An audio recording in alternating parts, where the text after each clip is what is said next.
Hello everyone, how are you doing? This is MD Tech here with another quick tutorial. In today's tutorial, I'm going to show you guys how to either enable or disable USB drives or ports in Windows. So it should hopefully be a pretty straightforward process here, guys. So we're going to go ahead and jump right into it. And we're going to start by opening up the Start menu. Just left click on the Start button one time. Type in regedit, so R-E-G-E-D-I-T. Best match should come back a registry editor. You want to go ahead and right click on that and then select Run as Administrator.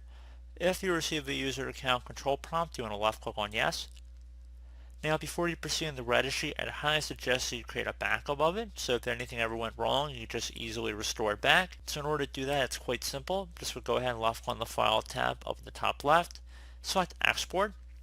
Make sure Export Range is selected to all, and then save it to a convenient location on your computer. File name should be something that makes sense. Usually I would suggest the date in which you're making the backup, and then you select Save. And if you ever need to import it back in, you just would do File and then Import. So pretty straightforward process of how to go ahead and do that. So once that's done, now you want to go and expand the H key local machine folder. So either double click on it or left click on it next to it to expand the drop down. Do the same thing now for the system folder. So again, double click or left click on the little arrow next to it. Find the current control set folder, double click on it. Services folder underneath that, double click.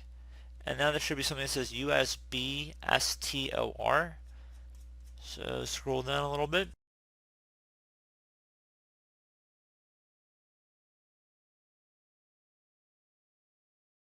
Right here.